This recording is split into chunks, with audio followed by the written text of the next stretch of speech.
Saudara, dalam sidang dakwaan terhadap 6 terdakwa obstruction of justice, di mana dalam dakwaan jaksa membeberkan bagaimana peran dari masing-masing terdakwa dan merintangi penyidikan kasus pembunuhan berencana Yosua Huta Barat. Kita akan mengupas bagaimana peran dari masing-masing terdakwa bersama dengan dua narasumber kita pada malam hari ini telah bergabung, yaitu mantan Kabar Eskrim Polri, Pak Komjen Purnawirawan Ito Sumardi, dan juga mantan Hakim MA, Prof. Gayus Lumbun. Selamat malam Bapak-Bapak. Selamat malam. Ya, selamat malam Pak Ito dan juga Prof. Gayus. Saya ke Prof. Gayus dulu. Prof, kalau kita lihat rentetan dakwaan yang dibacakan oleh jaksa, benang merahnya sama, yaitu mereka semua mengaku hanya diperintahkan oleh Verdi Sambo, seolah-olah berlindung dari perintah Verdi Sambo. Seberapa besar Anda melihatnya bisa membebaskan mereka dari ancaman maksimal obstruction of justice?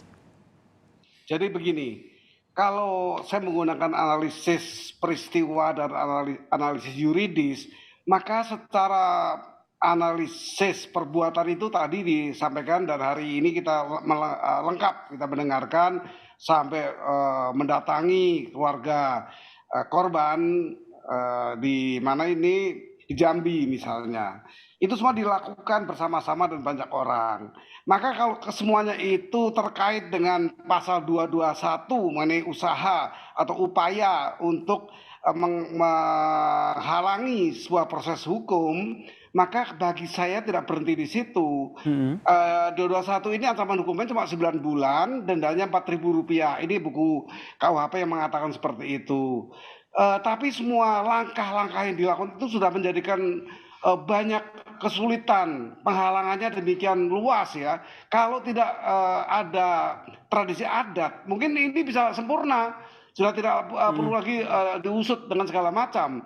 Nah, oleh karena itu saya memiliki pandangan yang agak berbeda dengan dakwaan ini, yaitu mereka semua itu terkait dengan pasal 56 KUHP.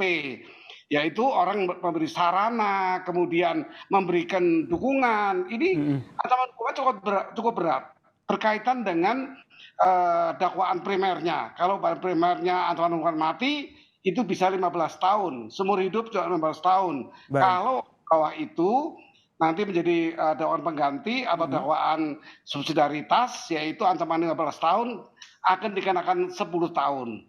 Berarti tidak serta-merta mereka bisa berlindung dengan apa yang tadi mereka sampaikan bahwa atas perintah dari Verdi Sambo ya. Tidak kuat ya alasan itu. Tidak bisa itu. Tapi mereka telah melakukan yang berkaitan dengan pasal 56. Ancaman hukumannya di 57-nya itu seperti saya katakan tadi. Kalau nanti terdakwa utama ini dikenakan hukuman mati, maka dikenakan bagi orang terkait dengan pasal 56 KUHP itu memberi dukungan di sarana itu 15 tahun. Baik. Kalau primernya sebagai pengganti primer itu atau subsidiaritasnya dengan 388, ini terkena 15 tahun atau kurang dari itu, maka dihukumlah 10 tahun. Ini berkaitan, tetapi saya khawatir bahwa di dakwaan itu tidak ada.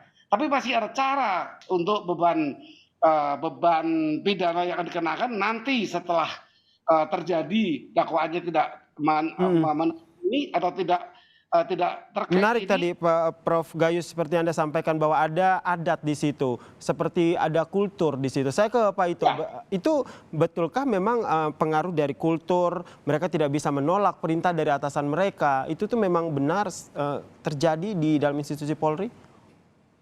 Saya kira kalau kita melihat daripada kultur ya dalam satu organisasi yang berdisiplin, kemudian memiliki hal yang kuat ya, itu bisa juga iya dan bisa juga tidak. Tapi kan kalau kita lihat seseorang itu kan dari mens reanya ya, niatnya dia itu kalau sudah namanya pimpinannya meminta dia untuk melakukan sesuatu yang tentunya dia sudah bisa memperhitungkan resiko ya atau konsekuensi yang akan diterima. Saya kira itu tidak bisa dikatakan bahwa dia tuh akan mau menurut saja ya, apalagi ini kasus pembunuhan ya.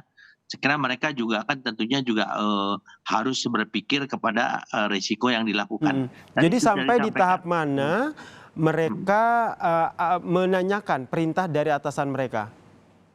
Ya sebetulnya mereka kan bisa melihat ya, saya sendiri sebetulnya bertemu dengan, seorang apa namanya, mantan Kasat Mhm, Serse ya, Kasat Sejak Selatan Pak Soplanit ya, saya tanyakan sama yang bersangkutan, dia ketemu dengan saya, "Apa yang terjadi?" Dia mengatakan, "Ini jenderal, ini mah udahlah kamu kerjakan saja."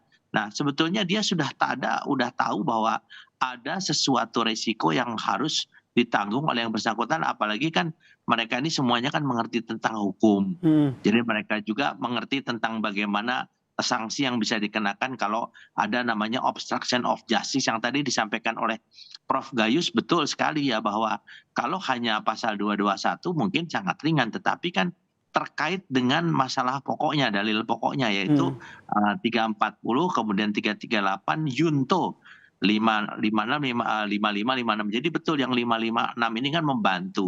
Jadi mhm. di sini kalau kita artikan bahwa apa yang dilakukan mereka dengan sendirinya membantu penyidikan itu menjadi kabur ya, Berarti Anda atau mendorong membantu. agar pasal disangkakan di Junto 5556 dengan hukuman maksimal ini bisa diberikan ya? Apa tuh bisa diberikan kepada para terdakwa obstruction of justice ini ya Pak Ito? Betul, ya itu semuanya Mhm, tergantung daripada jaksa ya, karena semuanya mhm, ini kan yang bermain sekarang jaksa. Sehingga nanti jaksa menyampaikan unsur-unsur, pidana yang bisa dikenakan yang bersangkutan sesuai dengan peran masing-masing, kemudian nanti hakim akan bisa mempertimbangkan kira-kira dia dikenakan kepada pasal mana, apakah hanya 221 saja ataukah 221 subsidiar 56 ya. mhm. 56 jadi saya kira mungkin itu akan lebih bisa memberatkan atau mungkin Yunto ya bisa saja 221 Yunto 56 itu tadi Pak Prof Gayus sudah jelas sekali memberikan pagar ya, memberikan pagar. Memang kalau dikatakan bahwa budayanya itu kita harus nurut ya tidak juga ya. Mhm, Pada pengalaman saya juga kita juga bisa menolak ya. Kita baik, bisa menolak perintah yang bersangkutan dan biasanya ya kita mhm. harus siap menerima risiko dan Jadi kalau memang ketika itu dilihat bahwa, memang ini ada kejanggalan, berarti memang seharusnya anak buah Sambo ini bisa menolak ya, begitu ya? ya Nah betul, yang menarik betul. juga, saya nanti akan ke Prof Gayus ketika, kalau kita lihat ini kan 6 terdakwa ini kan punya posisi masing-masing, ada yang hanya disuruh menghancurkan, kemudian ada yang benar-benar disuruh mengkoordinir gitu, ada yang juga memiliki posisi lain. Dengan posisi-posisi ataupun peran mereka masing-masing ini apakah nanti juga berpengaruh pada ancaman hukuman mereka? Nanti akan kita bahas ya, Prof Gayus dan juga Pak Ito usai jeda berikut ini tetaplah bersama kami di Kompas Malam.